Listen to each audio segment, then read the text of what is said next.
ओम शांति। प्यारे रूहानी भाई बहनों, आज 4 फरवरी 2026 की मधुर मुरली के मंथन में आपका बहुत बहुत स्वागत है। ओम शांति। आज तो जैसे मीठे बाबा ने ज्ञान सागर में से अनमोल रत्नों की थाली भरकर हम बच्चों को दे दी है। जी बिल्कुल। बाबा ने हमें हमारी असली पहचान, हमारे अविनाशी पाठ और हमारी मंजिल सब कुछ एक साथ इतने प्यार से दिखाया है। सच में मुरली पढ़ते हुए ऐसा लग रहा था जैसे बाबा सामने बैठकर हमें हमारी कमजोरियों का एहसास भी दिला रहे हैं। हाँ, और साथ ही उन पर विजय पाने की बहुत सहज, बहुत मीठी युक्ति भी दे रहे हैं। जी हाँ, बिल्कुल। और आज बाबा ने जो सार में कहा, उसे सुनते ही जैसे रूहानी नशा चढ़ गया।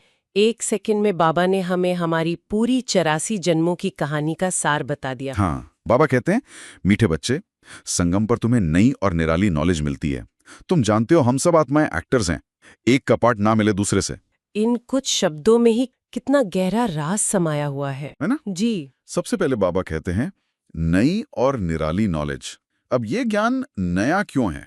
मतलब इसीलिए ना क्योंकि ये किसी शास्त्र या ग्रंथ में नहीं है, ये तो कहीं लिखा हुआ ही नहीं है। सही कहा। और निराला क्यों है? क्योंकि ये स्वयं ज्ञान का सागर बाप आकर हम बच्चों को दे रहे हैं। ये कोई मनुष्य नहीं दे सकता ये ज्ञान। बिल्कुल। और ज्ञान भी क्या है?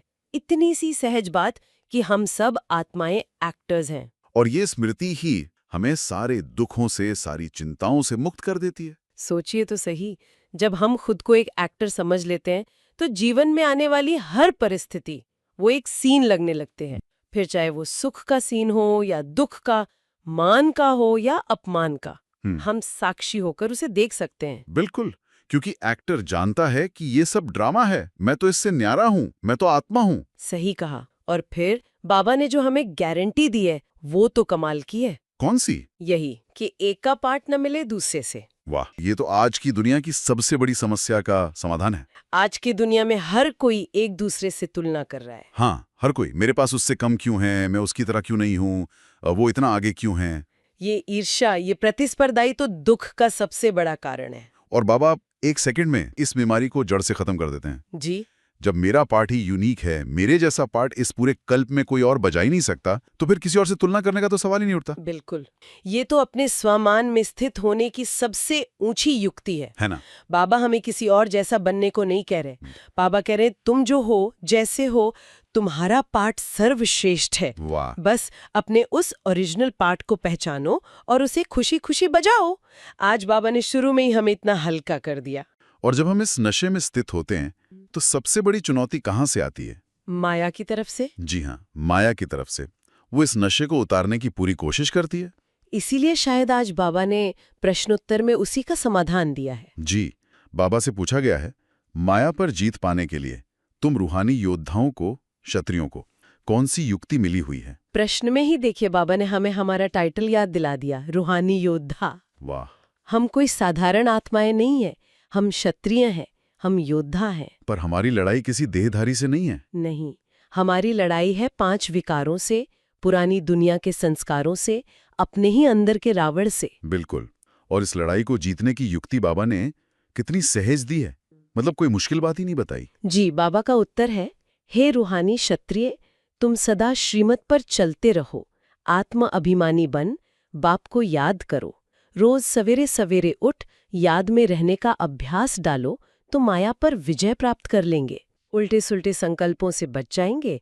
याद की मीठी युक्ति माया जीत बना देगी। बाबा ने कोई मुश्किल काम, कोई हठयोग या क्रियाक्रम नहीं बताया? कुछ भी नहीं, बस 3 बहुत ही सहज बातें बताईं। पहली क्या है? पहली, श्रीमत पर चलो, यानी अपनी मनमत और दूसरों की परमत को छोड़कर एक बाप जो श्रेष्ठ मत दे रहे हैं उस पर बस चलते रहो। और इसमें कितनी सेफ्टी है, मतलब हमें अपना दिमाग लगाना ही नहीं है, बस बाबा की श्रीमत पर चलना है। जी बिल्कुल।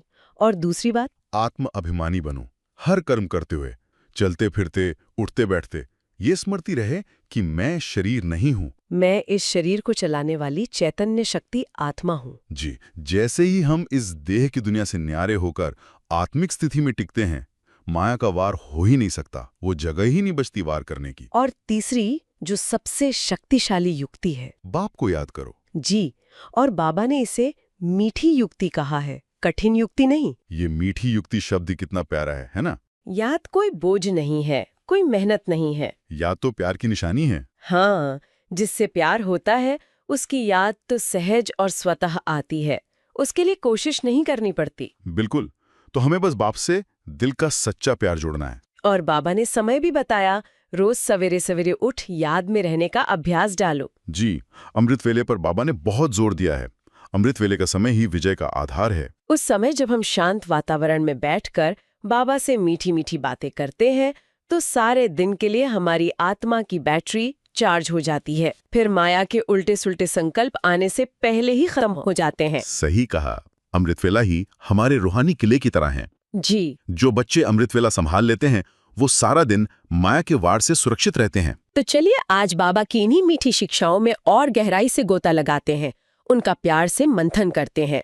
जी जरूर।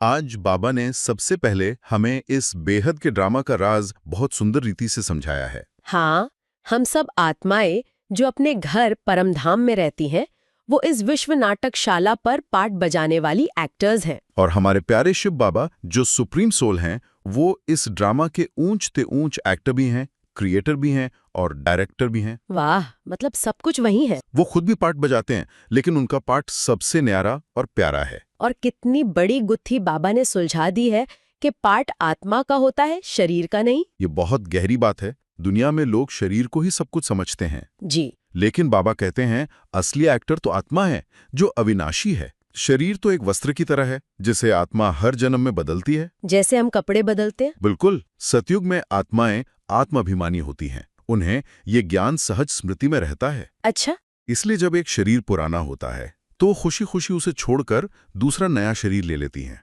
तो वहाँ कोई रोना धोना दुख शोक नहीं होता होगा। कुछ भी नहीं, खुशी खुशी एक शरीर छोड़ दूसरा लेते हैं।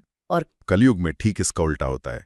देह अभिमान इतना पक्का हो जाता है कि आत्मा अपनी असली पहचान ही भूल जाती है। वो शरीर को, शरीर के संबंधों को, शरीर की प्राप्तियों को ही मैं और मेरा समझने लगती है। जी, इसीलिए जब शरीर छूटता है तो इतना दुख होता है, इतना मोह होता है, जैसे सब कुछ लुट गया। और बाबा अब संगम पर आकर हमें फिर से हमारी भूली हुई पहचान याद दिला रहे हैं। हमें आत्माभिमानी बना रहे हैं और सिर्फ हमारी ही नहीं, अपने भी यथार्थ पहचान दे रहे हैं। यही तो इस संगम युग की सबसे बड़ी विशेषता है, जो पूरे कल्प में और किसी युग में नहीं होती। बिल्कुल।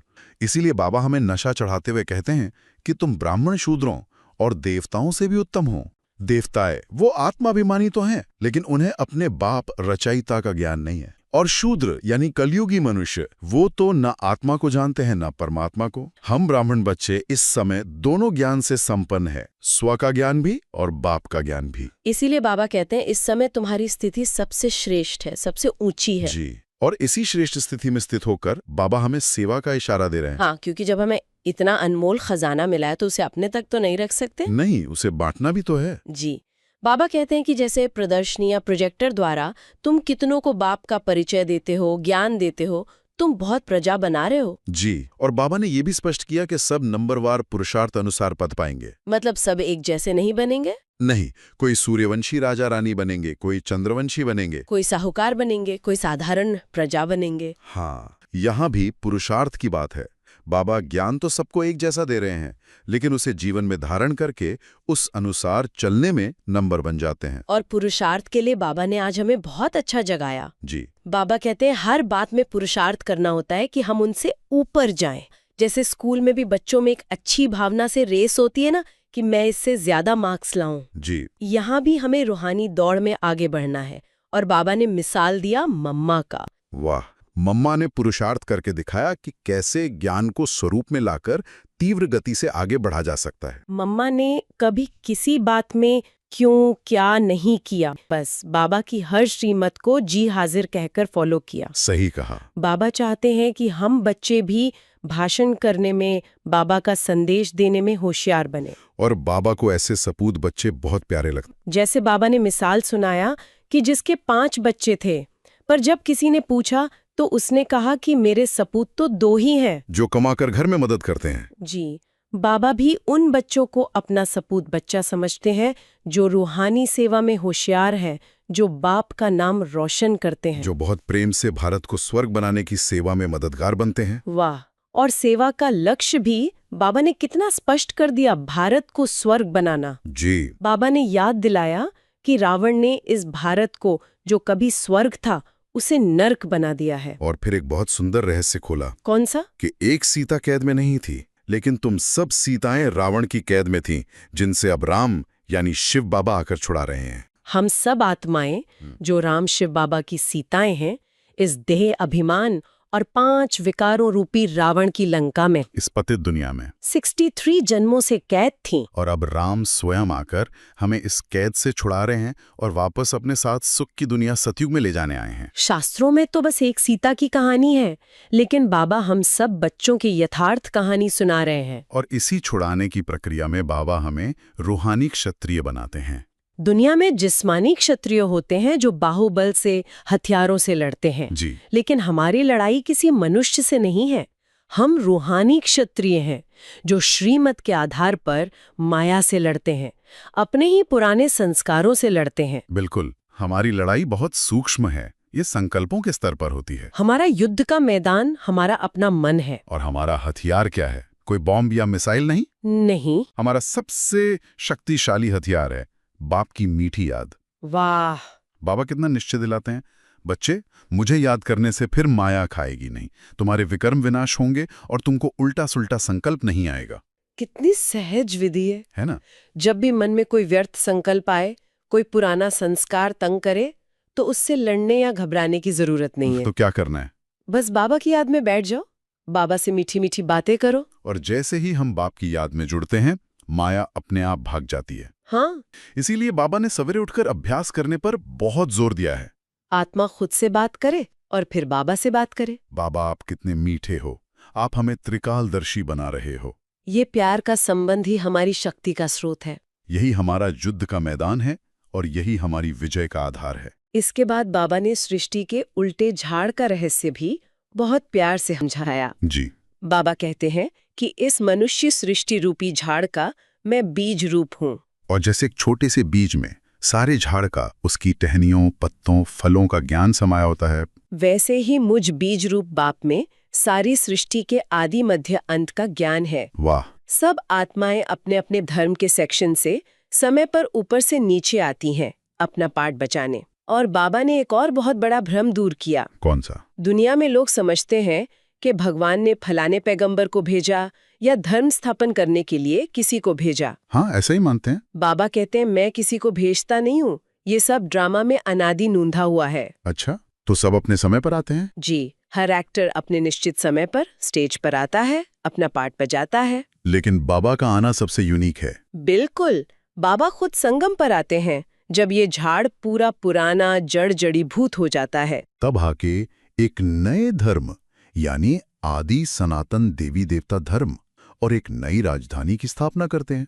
और ये स्थापना होती है इस ज्ञान यज्ञ द्वारा। बाबा ने कहा कि यह शिव बाबा का ज्ञान यज्ञ है, जिसका नाम शास्त्रों में भक्ति मार्ग में रुद्र ज्ञान यज्ञ रख दिया है। और हम ब्राह्मण इस यज्ञ की अग्नि से पैदा हुए हैं, प्रजापिता ब्रह्मा के मुख द्वारा। इसीलिए हम ब्राह्मण इस सृष्टि चक्र में सबसे ऊंच ठहरे, हम हैं चूटी। वाह! और फिर बाबा ने माला का राज खोला, जो बहुत सोचने वाला है। हाँ, विजय माला तो बनती है, 108 की माला गाई हुई है, लेकिन ब्राह्मणों की माला क्यों नहीं बनती? बाबा इसका कारण बताते हैं कि ब्राह्मण जीवन पुरुषार्थ का जीवन है। इसमें माया के तूफान बहुत आते हैं जी। और कई बच्चे घड़ी घड़ी उन तूफानों में हिल जाते हैं, टूट पड़ते हैं, गिर जाते हैं। बाबा कहते हैं मेरा बनंती आश्चर्यवत सुनंती, फिर एकदम भगंती चंडाल बनंती। ये सुनकर तो सचमुच रूह कांप जाती है ना कि बाबा का बनकर इतना श्रेष्ठ ज्ञान सुनकर स्वयं भगवान से पढ़कर भी कोई कैसे भाग सकता है। ये माया की प्रबलता को दिखाता है कि वो कितने जोर से वार करती है। बिल्कुल, इसलिए माला में पिरोने के लिए, विजय माला में आने के लिए बहुत बहुत दृढ़ता और निश्चय बुद्धि चाहिए, जो हर तूफान में, हर परिस्थिति में अचल अडोल रहे। जिसका निश्चय कभी न हिले, वही माला का दाना बन सकता है। सही कहा। और अंत में बाबा ने फिर से हमें हमारा वर्षा याद दिलाया। जी। बाबा कहते हैं इन लक्ष्मी नारायण के चित्रों को देखो, ये स्वर्ग के मालिक थे। इन्हें ये बादशाही का वर्षा कहाँ से मिला? किसी मनुष्य गुरु से नहीं, किसी शास्त्र से नहीं। तो कहाँ से मिला? इन्हें ये वर्षा स्वर्ग के रचयिता बाप से मिला। और हम बच्चे अभी संगम युग पर वही राजयोग सीखकर अपने 21 जन्मों का वर्षा फिर से ले रहे हैं। जी, जिसका गायन गीता में भी है, लेकिन दुनिया वाले यथार्थ रूप से समझ नहीं पाए। वो कंफ्यूज हो गए। बाबा कहते हैं, मैं कल्प कल्प हर 5000 साल बाद संगम युग पर आता हूँ। जब तुम अपना राज्य गवाकर बिल्कुल दुखी कंगाल बन जाते हो। आज विनाश का समय है। यादव और कौरव है जिनकी बुद्धि विपरीत है, जिनकी प्रीत एक बाप से नहीं है, और हम पांडव हैं जिनकी प्रीत बुद्धि है, हमारा साथी, हमारा मददगार, स्वयं सर्वशक्तिमान परमात्मा है। वाह, हम पांडव सेना हैं, हम रूहानी पंडे हैं जो सभी आत्माओं को वापस घर का परम धाम का रास्ता दिखाते हैं। ये बहुत सुंदर बात कही। वो हैं जिस्मानी पंडे जो सिर्फ जिस्मानी तीर्थ कराते हैं, नदियों में स्नान कराते हैं, और हम आत्माओं को ज्ञान सागर में स्नान कराकर पावन बनाते हैं और उनके असली घर का रास्ता बताकर सच्ची यात्रा कराते हैं। इससे बड़ी सेवा और कोई हो ही नहीं सकती। सचमुच, आज तो बाबा ने ज्ञान रत्नों की वर्षा कर दी है। जी हाँ। चलिए अब इन अनमोल रत्नों को अपने जीवन रूपी पात्र में धारण करने की विधि को समझते हैं। जी, धारणा पर आते हैं। बाबा ने आज धारणा के लिए 2 बहुत सुंदर और प्रैक्टिकल बिंदु दिए हैं। पहला है आत्म अभिमानी बन। इस बेहद नाटक में हीरो पार्ट बजाना है। हर एक एक्टर का पार्ट अपना अपना है, इसलिए किसी के पार्ट से रीस नहीं करनी है। ये तो धारणा का सार बिंदु है। बाबा की पूरी पढ़ाई इसी एक लाइन में समाई हुई है। बिल्कुल। आत्म अभिमानी बन। जब तक हम देह अभिमान में हैं, हम अपना हीरो पार्ट बजा ही नहीं सकते। क्यों नहीं बजा सकते? क्योंकि देह अभिमान में दुख है, अशांति है, तुलना है, ईर्ष्या है। जी। लेकिन जैसे ही हम स्मृति में लाते हैं कि मैं शरीर नहीं, मैं एक महान एक्टर आत्मा हूं और मेरा पार्ट इस ड्रामा के लिए अति आवश्यक और सर्वश्रेष्ठ है, तो मन एकदम हल्का और शक्तिशाली हो जाता है। और ये बात कि किसी के पार्ट से रीस नहीं करनी है, ये पुरुषार्थ में बहुत बड़ी मदद करती है। बाबा कहते हैं, तुम्हें किसी और जैसा बनने की कोशिश ही नहीं करनी है। वाह। बाबा ने मुझे जो पाठ दिया है, मुझे बस उसे ही परफेक्शन से बजाना है। सही कहा। कोई अच्छा भाषण करता है, कोई अच्छा योग लगाता है, हाँ। कोई मधुरता से सबको संभालता है, कोई व्यवस्था में होशियार है। सबका अपना अपना विशेष पाठ है। हमें हरेक के पार्ट का सम्मान करना है और अपने पार्ट को खुशी खुशी बजाना है। और दूसरा बिंदु तो एक बहुत ही मीठा प्रैक्टिकल अभ्यास है। जी, बाबा कहते हैं, सवेरे सवेरे उठकर अपने आप से बातें करनी है, अभ्यास करना है। मैं इन शरीर की कर्मेंद्रियों से अलग हूँ।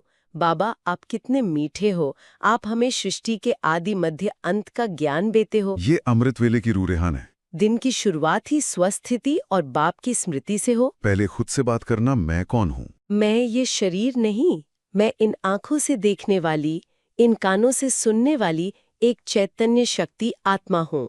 मैं शांत स्वरूप हूँ, मैं पवित्र स्वरूप हूँ। जी, ये अभ्यास हमें शरीर और शारीरिक दुनिया से न्यारा करता है। और फिर जब आत्मा अपनी असली पहचान में जागृत हो जाती है, तो अपने प्यारे बाबा से बातें करे। और बातें भी कैसी? कोई शिकायत नहीं, कोई मांग नहीं, बस बाबा की महिमा, बाबा का शुक्रिया। बाबा आप कितने मीठे हो, बाबा आपका कितना कितना शुक्रिया कि आपने हमें अपना बना लिया। आपने हमें सृष्टि के आदि मध्य अंत का ज्ञान देकर त्रिकालदर्शी बना दिया। जब हम दिल से बाबा के गुणों का, बाबा के उपकारों का गायन करते हैं, तो आत्मा में शक्ति बढ़ती है, खुशी का पारा चढ़ता है। ये कुछ मिनट का अभ्यास हमारे सारे दिन को सेट कर देता है। बिल्कुल। फिर सारा दिन हम माया के प्रभावों से बचे रहते हैं। ये एक रूहानी कवच का काम करता है। वाह, कितना सहज और सुंदर पुरुषार्थ है। जी, और इसी पुरुषार्थ को बल देने वाला आज बाबा का वरदान है। बाबा कहते हैं, बाप के संस्कारों को अपना निजी संस्कार बनाने वाले व्यर्थ व पुराने संस्कारों से मुक्त भव। बाबा हमें समस्या का मूल कारण और उसका समाधान दोनों एक साथ बता रहे हैं। हमारी मुख्य समस्या क्या है? व्यर्थ संकल्प और पुराने जन्म जन्मांतर के संस्कार, जो हमें बार बार नीचे खींचते हैं। हाँ, गुस्सा दिलाते हैं, मोह में फंसाते हैं। और बाबा कहते हैं, इन सब का कारण एक ही है, देह अभिमान। ये सब देह अभिमान के संबंध से पैदा होते हैं। समाधान है आत्मिक स्वरूप में टिकना और बाप के संस्कारों को अपना निजी संस्कार बनाना। मतलब जो बाप के संस्कार हैं वो मेरे नेचुरल संस्कार बन जाएं। जैसे बाबा सदा शांत हैं, प्रेम के सागर हैं, विश्व कल्याणकारी हैं, परोपकारी हैं, रहमदिल हैं। वैसे ही मेरे संकल्प, बोल और कर्म स्वतः हो जाए। मुझे सोचना ना पड़े कि मुझे शांत रहना है या मुझे मीठा बोलना है। वो मेरा स्वभाव बन जाए, मेरा निजी संस्कार बन जाए। बाबा चाहते हैं कि दिव्यता, पवित्रता, शांति, प्रेम हमारे निजी यानी पर्सनल एंड परमानेंट संस्कार बन जाएं। और बाबा ने ये भी इशारा दिया कि संस्कार एक चाबी की तरह है जिससे जीवन का ताला स्वतः खुलता रहता है, फिर मेहनत नहीं लगती। वाह! वरदान का अर्थ ही है मेहनत से छूट जाना और सहज योगी जीवन का अनुभव करना।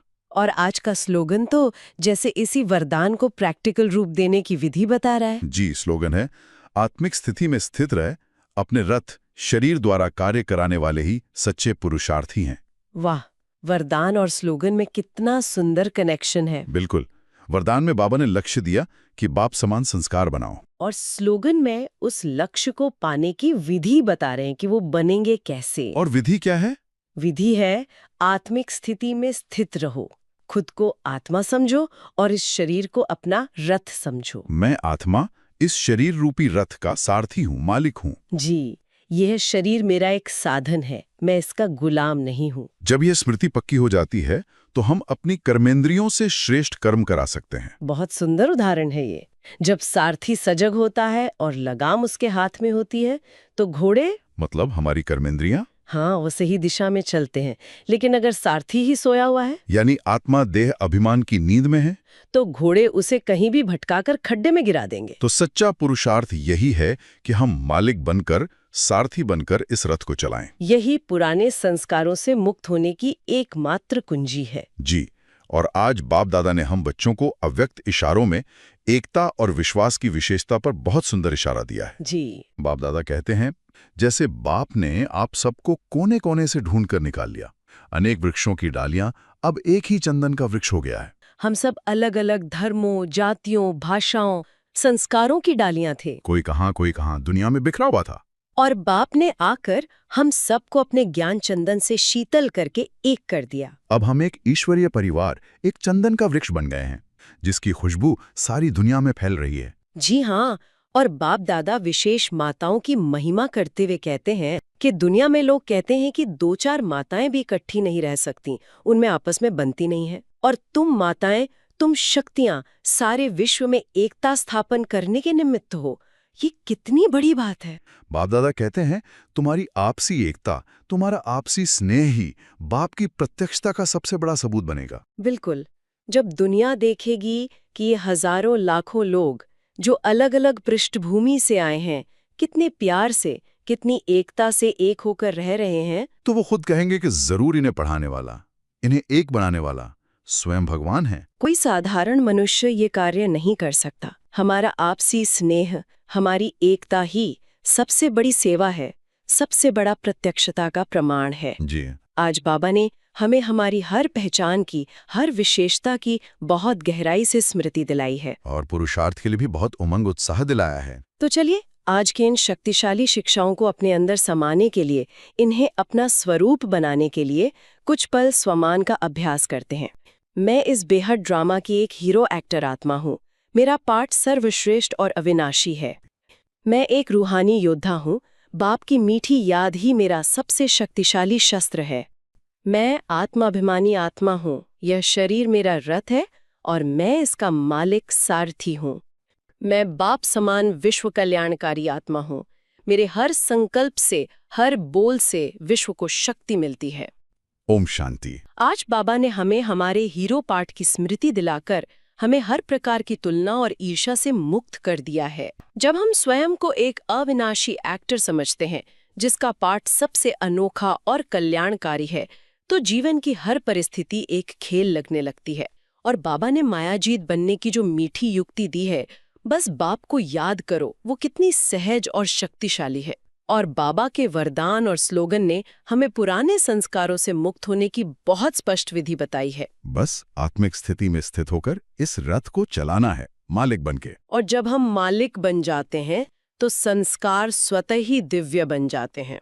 अगर आज की मुरली से किसी को कोई विशेष प्रेरणा मिली हो, कोई स्वमान दिल को छू गया हो, या कोई धारणा जीवन में अपनाने का संकल्प उठा हो, तो उसे अपने जीवन में धारण करें और अपने अनुभव से दूसरों को भी प्रेरित करें। आप चाहें तो अपने विचार या अनुभव कमेंट में साझा कर सकते हैं ताकि आपके शुभ संकल्पों से अन्य आत्माओं को भी शक्ति मिले। याद रखें, हमारा हर शुभ संकल्प, हर श्रेष्ठ स्वमान विश्व कल्याण की सेवा है। ओम शांति।